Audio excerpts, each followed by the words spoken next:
बिस्मिल्लाहिर्रहमानिर्रहीम। अस्सलाम वालेकुम।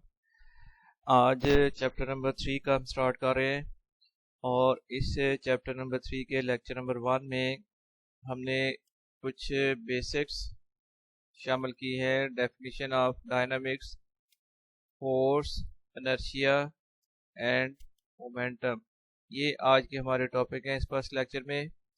तो सबसे पहले हम डिफाइन कर लेते हैं डायनामिक्स। इस चैप्टर का टाइटल है डायनामिक्स। तो आपको ये बता दें कि मैकेनिक्स की दो ब्रांचेस हैं। एक है काइनेमेटिक्स, जो इससे पहले चैप्टर में हम पढ़ चुके हैं, study of motion without discussing the cause of motion. और मैकेनिक्स की सेकंड ब्रांच होती है डायनामिक्स। ये है study of motion of object and cause of its motion. अब अगर इसको डिफाइन करें,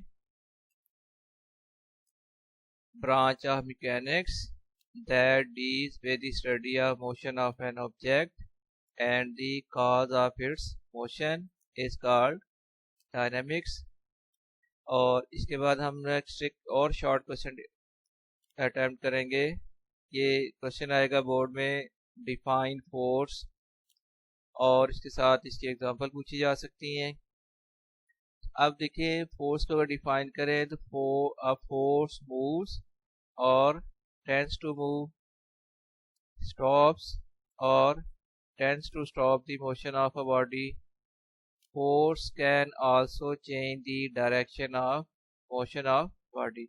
मतलब ये है कि फोर्स एक ऐसी चीज है जो बॉडी को मूव करेगी, या अगर मूव नहीं कर सकती तो मूव करने की कोशिश करेगी, टेंड्स टू मूव होगी। जैसे देखिए, एक छोटी बॉडी पर हम फोर्स लगाते हैं और वो बॉडी मूव करती है, लेकिन फर्ज करें हम एक दीवार पर फोर्स लगाएं, वो दीवार मूव नहीं कर रही। अब हम कहेंगे force tends to move the body.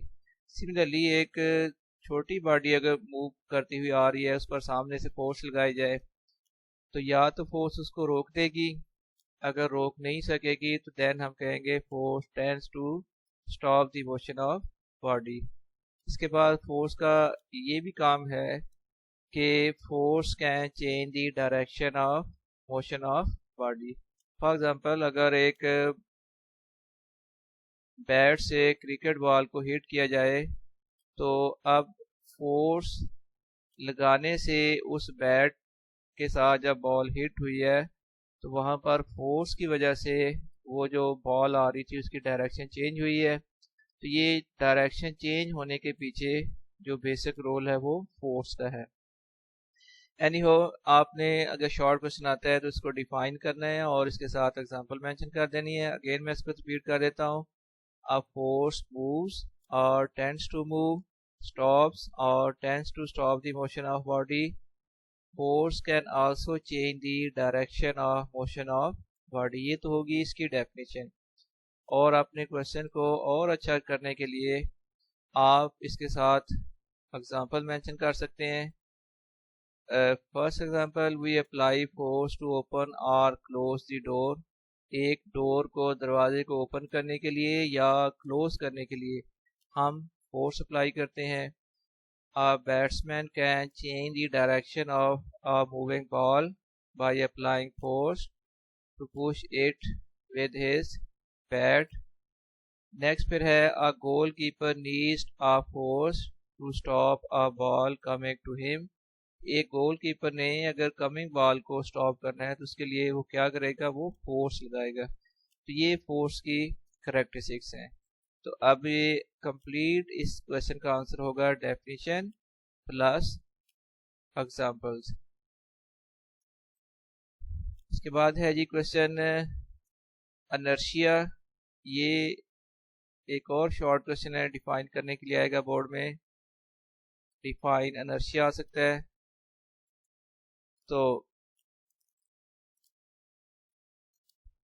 Basically inertia किसी बॉडी की वो प्रॉपर्टी है जिसकी वजह से वो अपनी जो भी स्टेट होती है उसी स्टेट को मेंटेन करने की कोशिश करता है, उसकी टेंडेंसी होती है।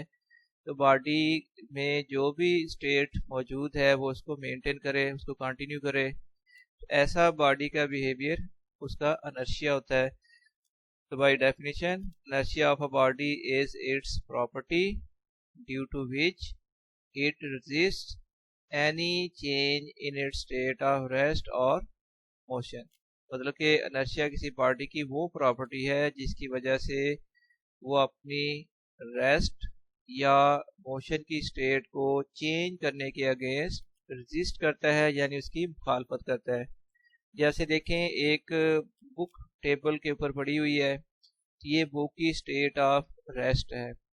जब हम इसको मूव करने की कोशिश करेंगे तो हमें फोर्स अप्लाई करनी पड़ेगी, इसलिए कि वो बॉडी अपनी स्टेट चेंज नहीं होने दे चाह रही, उसके अगेंस्ट हमें फोर्स लगाकर उसकी स्टेट चेंज करनी पड़ती है। तो इसके बाद फिर इसी तरह एक मूविंग बॉडी भी अपनी स्टेट को कंटिन्यू करना चाहती है, जब उसको रोका जाए तो वो रोकने वाले को रेजिस्ट करती है। तो ये जो बॉडी की अपनी रेस्ट की स्टेट को या मोशन की स्टेट को जब चेंज किया जाए तो बॉडी उसको रेजिस्ट करती है, उसको अपोज करती है।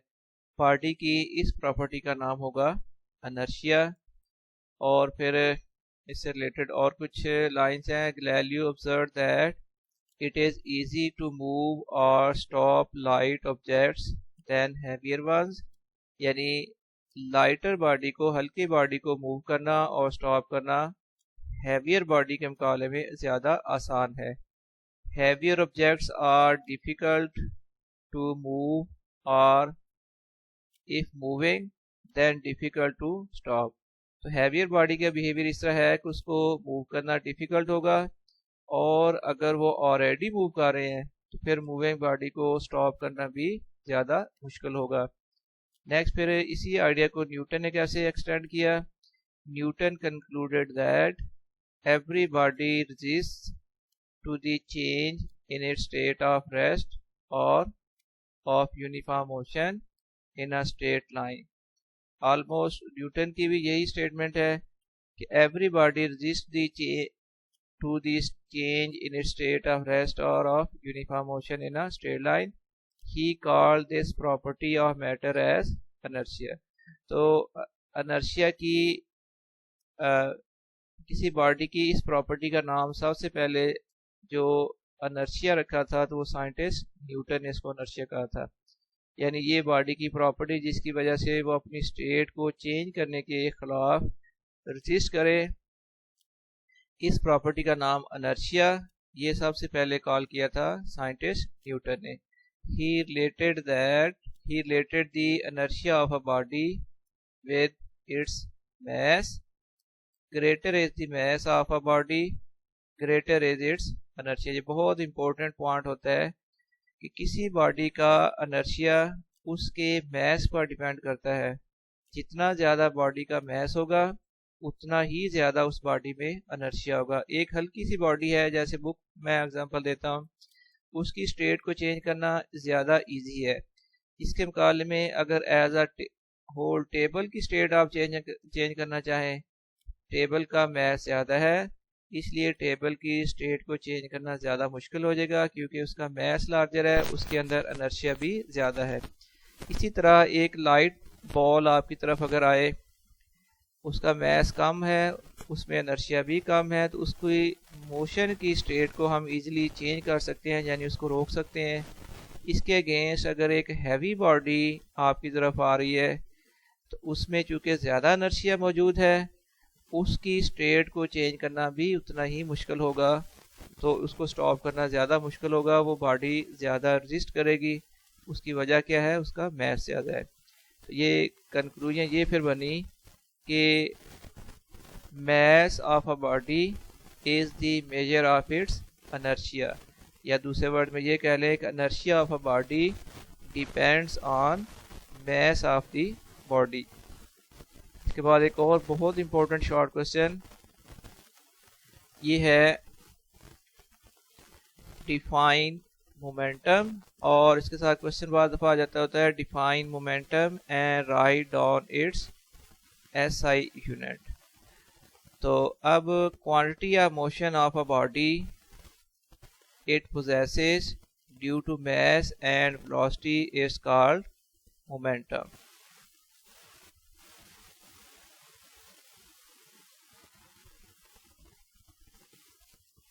तो ये मोमेंटम जो है वो किसी बॉडी की मोशन की वजह से है, मोशन की वजह से बॉडी की प्रॉपर्टी है।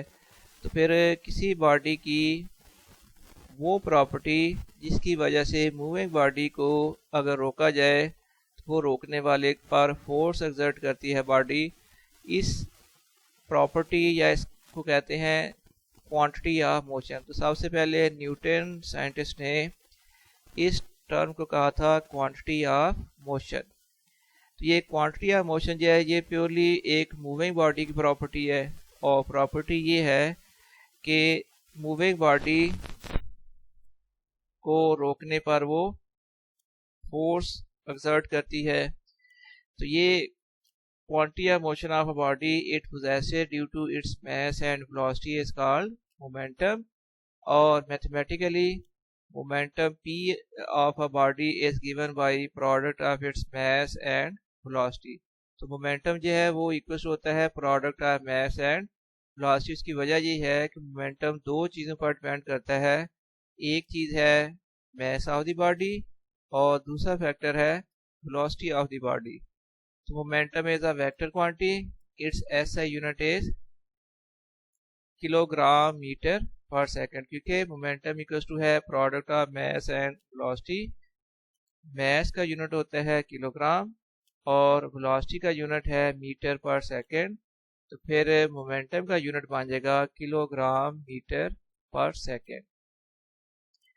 अब देखते हैं, जो हम कह रहे थे कि मोमेंटम जो है वो mass और velocity पर डिपेंड करता है।